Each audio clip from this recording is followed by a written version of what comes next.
आप सब नूं सत श्री अकाल। दोस्तों, पंजाब के मुलाजमां नूं ये समझ ही नहीं आ रहा कि पंजाब विच 6वां पे कमीशन लागू हो गया या फिर नहीं होया। जेकर पंजाब विच 6वां पे कमीशन लागू हो गया है तो फिर वधियां होईयां तनख्वाहां किस महीने तो मिलणगियां। किसी मुलाजम नूं 6वां पे कमीशन लग रहा है, किसी मुलाजम नूं सेंटर का 7वां पे कमीशन लग रहा है। इस तो वध उलझन कदी भी किसी भी पे कमीशन दे विच नहीं हुई। आप सब दे बहुत सारे सवाल आ रहे हैं। एक सवाल मैनू पूछा जा रहा है कि 7वें पे कमीशन दे विच ड्यूरिंग प्रोबेशन तनख्वाह कितनी होगी तो बाद विच कितनी होगी, कि सरकार वालों जिहड़ा वादा किया गया कि हर मुलाजम की घट्टो घट्ट तनख्वाह 18,000 होगी या फिर नहीं होगी। बहुत सारे सवाल कल वाली वीडियो ते इस तो पहला भी लगातार पूछे जा रहे हैं। आओ इन्हां सवालों का जवाब इस वीडियो दे विच आपां जाणदे हां। ये वीडियो शुरू करने तो पहला साडा चैनल जरूर सबसक्राइब कर लो तां जो तुसीं साडे चैनल ते आ रही वीडियोस तुरंत ही देख सको। दोस्तों, सब तो वड्डी अपडेट मैं तुहानूं दे दां कि कल चंडीगढ़ विखे सैक्टर 25 विखे यूटी पंजाब सांझा मुलाजम ते पेंशनर फ्रंट वालों वड्डी रैली की जा रही है। ये दावे किए गए ने जथेबंदी वालों कि 1 लाख तो उपर का इकट्ठ जिहड़ा है कल वाली रैली दे विच होवेगा। इन्हां मुलाजमां वालों जथेबंदियां वालों पंजाब सरकार वालों जिहड़ा 6वां पे कमीशन लागू किया गया है, जिसनों कि इस तरह के फैक्टर के नाल लागू किया गया है कि पंजाब सरकार के मुलाजमां नूं ना मंजूर है। 15% का जिहड़ा फार्मूला सरकार ने दिता है उस नूं भी ना मंजूर किया गया है। सो इस करके कल जिहड़ी है महारैली चंडीगढ़ सैक्टर 25 विखे की जा रही है।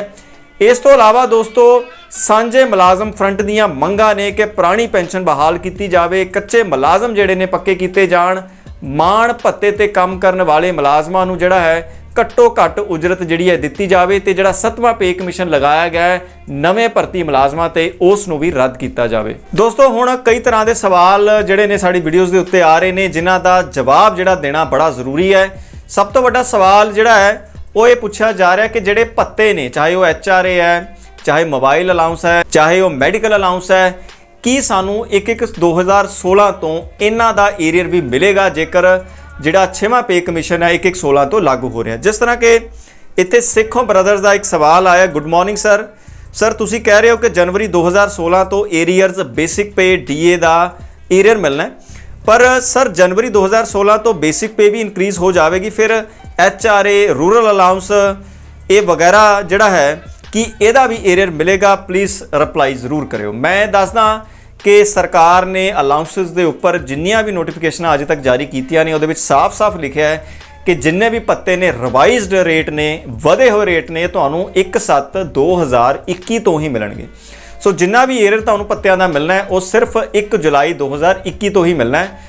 1 2016 तो सिर्फ तुहानूं बेसिक ते DA का जिहड़ा एरियर है वो मिलणयोग होवेगा। फिर इस तरह ही मेजर चहल साहब ने पूछा, छोटे वीर जी के रिटायर होने ते 25 साल ते या फिर 20 साल ते सर्विस ते ग्रेचुटी ते बाकी होर जिहड़े लाभ ने पूरे मिलणयोग होणगे, ये जानकारी जरूर दित्ती जावे। ते मैं दसदा कि पंजाब दे विच जिहड़ी मिनिमम पेंशन का रूल है कि तुहानूं घट्टो घट्ट 50% जिहड़ी पेंशन मिलनी है वो फुल पेंशन 50% पेंशन तुहानूं तद ही मिलती है जदों तुसीं 25 साल तो उपर की सेवा जिहड़ी है वो कर जाते हो। तो जेकर मैं ग्रेचुटी की गल करां तो ग्रेचुटी की फुल अमाउंट तुहानूं तां मिलती है जेकर तुसीं 33 साल की सेवा पूरी कर लवो। सो इसलिए जेकर तुहाडी सेवा 25 साल तो घट है तो पेंशन भी घट मिलेगी, जेकर तुहाडी सेवा 30 साल यानी 33 साल तो घट है तो तुहानूं ग्रेचुटी की जिहड़ी अमाउंट है वो भी घट मिलेगी। उस तरह ही प्रबलीन सिंह पुछदे ने 7th डेट का notification which DA they arrear बारे दस्सिया है, बट मैं ये पूछना चाहुंदा कि ये DA किन्ने परसेंट है, 17 या 28%। असीं तुहानूं पिछली वीडियो दे विच दस दित्ता सी कि जिहड़ा करंट रेट DA का अनाउंस किया गया वो 17% किया गया पंजाब सरकार वालों, पर पंजाब सरकार वालों ये वादा किया गया सी कि असीं केंद्र के रेटां के मुताबक ही तुहानूं DA देवांगे। केंद्र सरकार ने DA 28% किया, पर पंजाब सरकार ने अजे 28% नहीं किया। उस तरह ही नरवैल सिंह सिद्धू पुछदे ने, what about the 2-year LTC for retirees, will it continue और नोट। मैं दसदा कि जिहड़े साडे रिटायरी हुंदे ने उन्हां नूं हर 2 साल बाद LTC की अमाउंट मिलती है, तो की यह चलती रहेगी, यही सवाल जिहड़ा पूछा गया। मैं तुहानूं दसदा कि इस बारे अजे तक कुछ नहीं दस्सिया गया क्योंकि पेंशन के उपर अजे तक सरकार ने नोटिफिकेशन जारी नहीं की, पर साडे मुताबक LTC सरकार बंद नहीं करेगी। ये हर 2 ਸਾਲ ਬਾਅਦ ਤੁਹਾਨੂੰ ਮਿਲਦਾ ਰਹੇਗਾ। ਜਿੰਦ ਟਾਕ ਜੀ ਨੇ ਪੁੱਛਿਆ, ਮਨਪ੍ਰੀਤ ਜੀ ਜੋ ਮੁਲਾਜ਼ਮ ਲਾਸਟ ਦਸੰਬਰ ਵਿੱਚ ਸੈਂਟਰ ਸਕੇਲ ਦੇ ਵਿੱਚ ਆਏ ਨੇ ਉਹਨਾਂ ਦੀ ਪ੍ਰੋਬੇਸ਼ਨ ਵਿੱਚ ਕੁਝ ਮਿਲਣ ਔਰ ਨਾ ਮਿਲਣ ਬਾਰੇ ਕਲੀਅਰ ਨਹੀਂ ਹੋਇਆ, ਪਲੀਜ਼ ਦੱਸੋ। ਦੋਸਤੋ, ਮੈਂ ਤੁਹਾਨੂੰ ਬਹੁਤ ਵਾਰ ਦੱਸਿਆ ਕਿ ਪੰਜਾਬ ਸਰਕਾਰ ਨੇ ਇੱਕ ਨੋਟੀਫਿਕੇਸ਼ਨ ਜਾਰੀ ਕੀਤੀ ਹੋਈ ਹੈ ਕਿ ਜਿਨ੍ਹਾਂ ਦੀ ਭਰਤੀ 17/7/2020 ਤੋਂ ਬਾਅਦ ਹੈ ਉਹਨਾਂ ਨੂੰ 6ਵਾਂ ਪੇ ਕਮਿਸ਼ਨ ਨਹੀਂ ਮਿਲੇਗਾ। ਪੰਜਾਬ ਦਾ 6ਵਾਂ ਪੇ ਕਮਿਸ਼ਨ ਉਹਨਾਂ ਤੇ ਲਾਗੂ ਨਹੀਂ ਹੋਵੇਗਾ, ਉਹਨਾਂ ਨੂੰ ਕੇਂਦਰ ਦਾ 7ਵਾਂ ਪੇ ਕਮਿਸ਼ਨ ਲਾਗੂ ਹੋਵੇਗਾ ਤੇ ਉਹੀ ਸਕੇਲ ਮਿਲਣਗੇ। ਸੋ ਇਹੀ ਇਹਨਾਂ ਦਾ ਸਵਾਲ ਹੈ ਕਿ ਡਿਊਰਿੰਗ ਪ੍ਰੋਬੇਸ਼ਨ ਸਾਨੂੰ ਕੀ ਮਿਲਣਾ ਹੈ, ਪ੍ਰੋਬੇਸ਼ਨ ਤੋਂ ਬਾਅਦ ਕੀ ਮਿਲਣਾ ਹੈ, ਇਹ ਅਜੇ ਤੱਕ ਕਲੀਅਰ ਨਹੀਂ ਕੀਤਾ ਗਿਆ। ਸੋ ਇਹ ਸਰਕਾਰ ਨੂੰ ਜਲਦੀ ਹੀ ਜਿਹੜਾ ਹੈ ਇਸ ਉੱਪਰ ਕੋਈ ਨਾ ਕੋਈ ਨੋਟੀਫਿਕੇਸ਼ਨ ਜਾਰੀ ਕਰਨੀ ਚਾਹੀਦੀ ਹੈ। ਜੇ ਤੁਸੀਂ ਸਾਨੂੰ ਪੁੱਛੋ, ਜੇ ਮੈਂ ਕਲਰਕ ਦੀ ਗੱਲ ਕਰਾਂ ਤਾਂ ਲੈਵਲ 2 ਦੇ ਵਿੱਚ 19,900 ਦਾ ਜਿਹੜਾ ਇਨੀਸ਼ੀਅਲ ਸੈਲਰੀ ਹੈ ਡਿਊਰਿੰਗ ਪ੍ਰੋਬੇਸ਼ਨ ਤੁਹਾਨੂੰ ਉਹ ਜ਼ਰੂਰ ਮਿਲੇਗੀ। ਮੇਰੇ ਮੁਤਾਬਕ ਤੁਹਾਨੂੰ 19,900 ਰੁਪਏ ਮਿਲੇਗਾ ਡਿਊਰਿੰਗ ਪ੍ਰੋਬੇਸ਼ਨ। ਉਸ ਤੋਂ ਬਾਅਦ 19,900 ਨੂੰ ਬੇਸਿਕ ਮੰਨ ਕੇ ਉਹਦੇ ਤੇ HRA, ਉਹਦੇ ਤੇ DA ਤੇ ਬਾਕੀ ਪੱਤੇ ਜਿਹੜੇ ਨੇ ਤੁਹਾਨੂੰ ਮਿਲਣਗੇ। ਇਸੇ ਤਰ੍ਹਾਂ ਹੀ ਅਮਨਦੀਪ ਜੀ ਨੇ ਪੁੱਛਿਆ ਕਿ ਗਰੁੱਪ D ਦੇ ਮੁਲਾਜ਼ਮਾਂ ਨੂੰ ਵੀ ਗ੍ਰੈਚੁਟੀ 20 ਲੱਖ ਮਿਲੇਗੀ ਜਾਂ ਕੁਝ ਹੋਰ।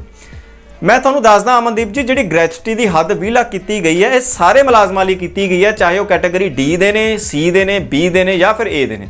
ਕੈਲਕੂਲੇਸ਼ਨ ਤੋਂ ਬਾਅਦ ਤੁਹਾਡੀ ਸੇਵਾ ਤੇ ਤੁਹਾਡੀ ਲਾਸਟ ਬੇਸਿਕ ਮੁਤਾਬਕ ਜੇਕਰ ਤੁਹਾਨੂੰ 10 ਲੱਖ ਤੋਂ ਉੱਪਰ ਜਾਂ 20 ਲੱਖ ਦੇ ਨੇੜੇ ਗ੍ਰੈਚੁਟੀ ਮਿਲਦੀ ਹੈ ਤਾਂ ਤੁਹਾਨੂੰ ਜ਼ਰੂਰ ਮਿਲੇਗੀ। ਉਸੇ ਤਰ੍ਹਾਂ ਹੀ ਨੀਲਮ ਕੁਮਾਰੀ ਜੀ ਨੇ ਪੁੱਛਿਆ, ਰਿਵਾਈਜ਼ ਕਮਿਊਟੇਸ਼ਨ ਪੈਨਸ਼ਨ ਕਦੋਂ ਤੋਂ ਮਿਲੇਗੀ? 1/1/16 ਤੋਂ ਮਿਲੇਗੀ, ਜਿਹੜੇ ਕਿ 1/1/16 ਤੋਂ ਬਾਅਦ ਰਿਟਾਇਰ ਹੋਏ ਨੇ।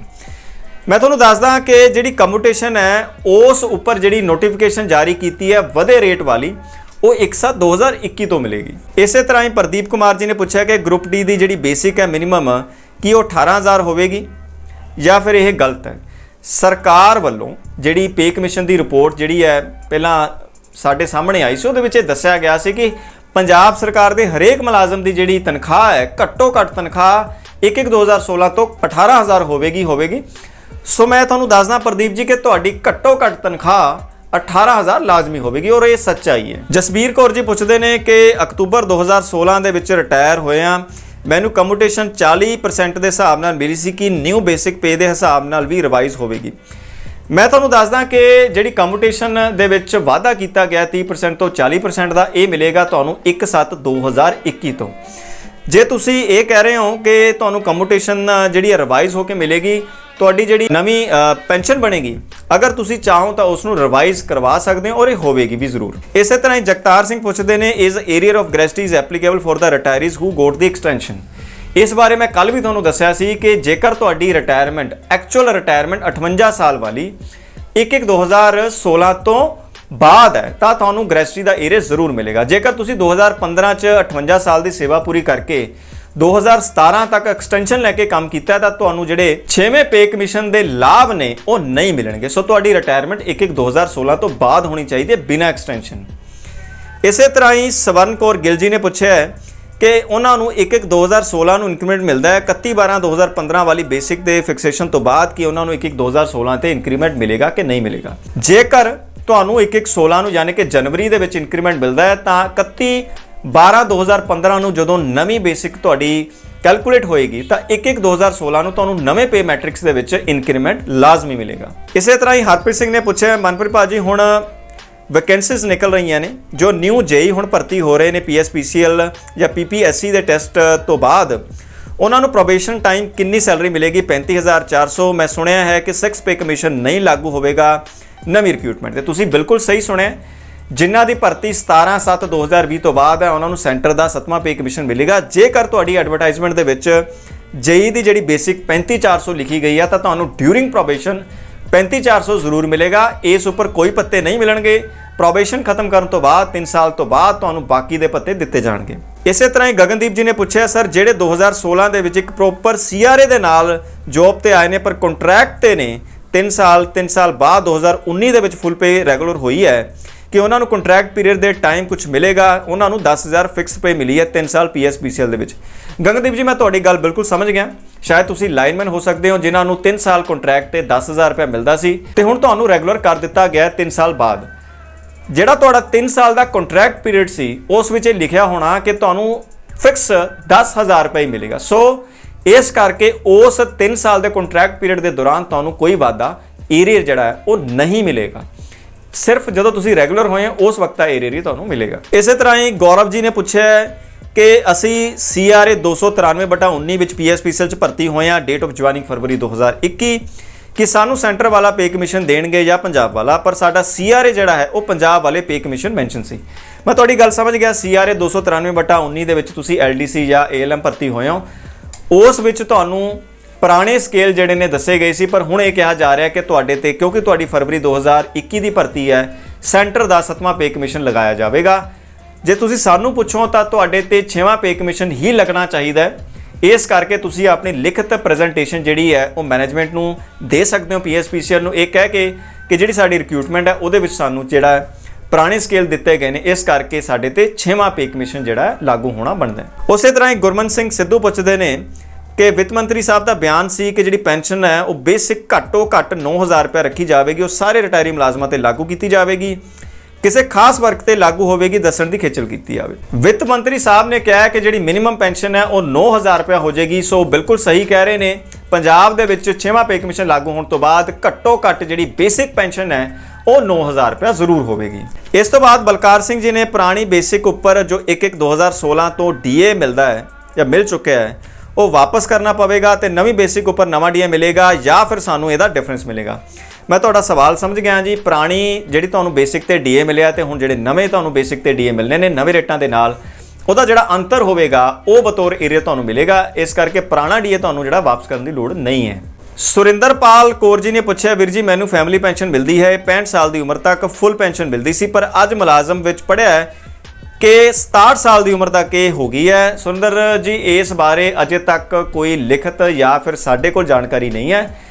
ਜਿਹੜੀ ਫੁੱਲ ਪੈਨਸ਼ਨ ਦੀ ਤੁਸੀਂ ਗੱਲ ਕਰ ਰਹੇ ਹੋ 65 ਸਾਲ ਦੀ ਉਮਰ ਤੱਕ ਤੁਹਾਨੂੰ ਮਿਲਦੀ ਹੈ, ਉਹ ਰੂਲ ਜਿਹੜਾ ਉਸੇ ਤਰ੍ਹਾਂ ਹੀ ਕਾਇਮ ਹੈ, ਉਸ ਨੂੰ ਹਜੇ ਵਧਾਇਆ ਨਹੀਂ ਗਿਆ। ਦੋਸਤੋ ਸਾਡੀ ਹਮੇਸ਼ਾ ਇਹੀ ਕੋਸ਼ਿਸ਼ ਰਹੀ ਹੈ ਕਿ ਤੁਹਾਡੇ ਜਿੰਨੇ ਵੀ ਸਵਾਲ ਨੇ ਉਹਨਾਂ ਦਾ ਜਵਾਬ ਤੁਹਾਨੂੰ ਤੁਰੰਤ ਦਿੱਤਾ ਜਾ ਸਕੇ।